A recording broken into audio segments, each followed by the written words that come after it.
Ito na, pati, garab ka na. Dala lumabas nga kulong-kulong.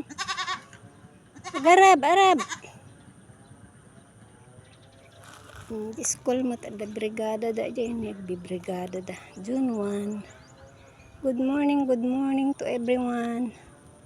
May brigada sa school.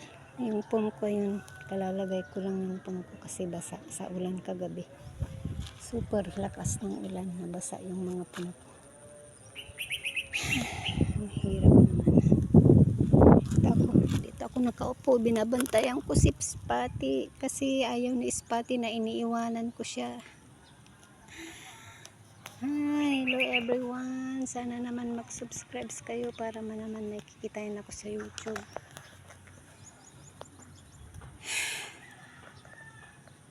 Yun lang kinita ko isang beses sa loob ng bali 2 taon ang makalipas bago ulit ako makapag-dole.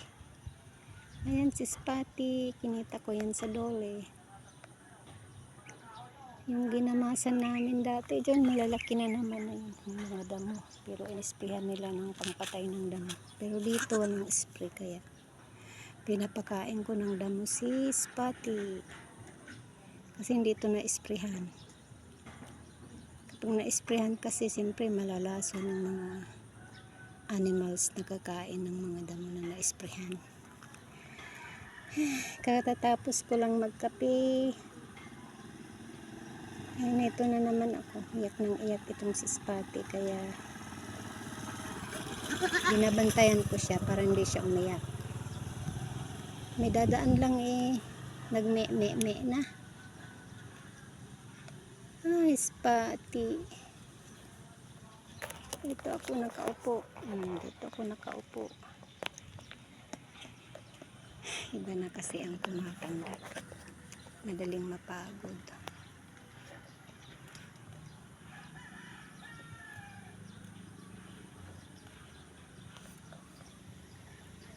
Bakit ganun ibang kulay niya? Hindi pa nagdidilo. Sa araw siguro. Sobrahan ng heat. Ito, magandang araw ngayon. Pero kagabi ang lakas ng ulan pagkahapon. Sa gabi lakas ng ulan. Nabasa yung mga pongko. Hindi pa ako nag-almusal kasi may nito mag-aalmusal na sana ako nagkape lang ako. Ito kasing si Spotty ay napakaingay, nahanap ako palagi. O yan, tumahimik na. Nanginginain na kasi nakikita niya ako nandito na binabantayan ko siya. Nimiss kasi niya yung mga kapatid niya at ina niya doon. Kaya yun, may.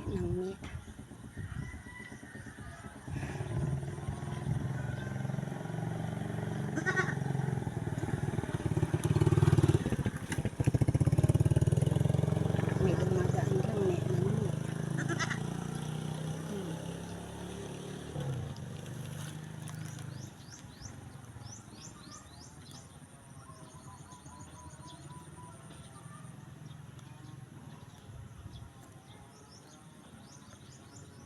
Sige, bilisan mong kumain para lumaki ka.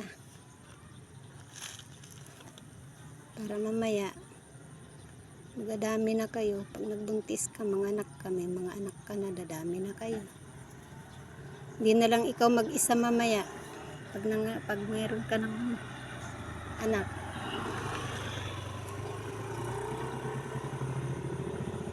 Pag may kasama ka na mamaya, kahit di mo na ako hanapin. Ay naku, hirap talaga ng buhay. Ang hirap ng buhay sa Earth, ano pa kaya sa Mars na walang gravity, walang hangin. Kailangan mo pang magsuot ng space suit bago ka makatapak doon. Makapal na susuot, saka yung sapatos mo kailangan matibay. Tapos pagka gumawa sila ng syudad doon, tapos may glass, pag nabasag yung glass, parang sa Andromeda, Yung sa dagat, gumawa sila ng syudad. Ay yung Andromeda na syudad ay may glass. Babae ang kanilang pangulo doon ng mamahala. Magandang babae. Parang si Carol na sa Encantasia. Inasawa ng Encantada, ganun. Nabutas yung maganda yung syudad ng dagat, pero nung time na nabutas yun, nasira yung syudad ng Andromeda.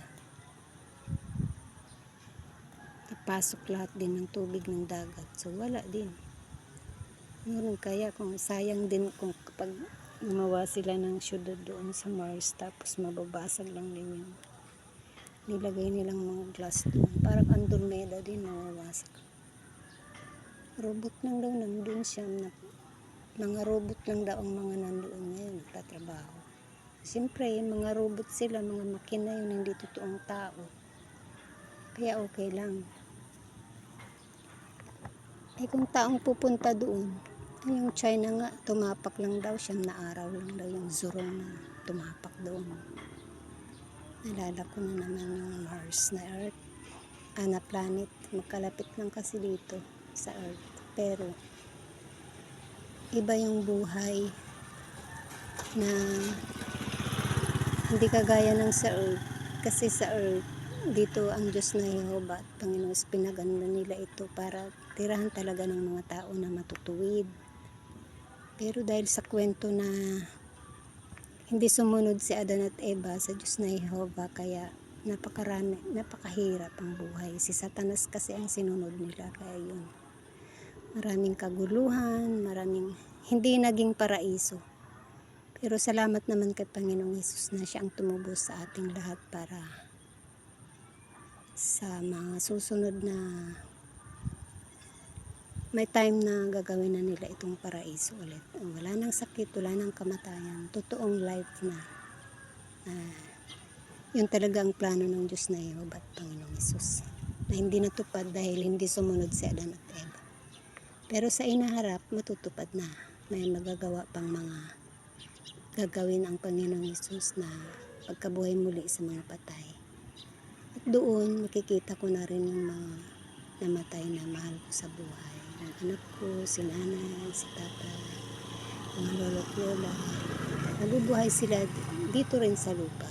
Kasi dito talaga tinalaga ng Diyos na Jehovah at Panginoong Hesus na mabuhay. Buhay, tirahan ng mga taong matutuwid. Ayon sa salita ng Diyos sa Biblia.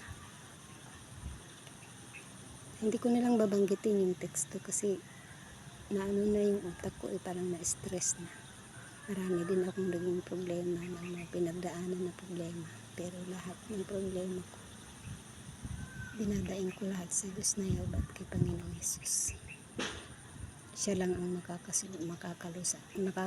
ng lahat ng problema. Okay guys, stop ko na muna itong video ko. Sana naman manood kayo at mag-subscribe.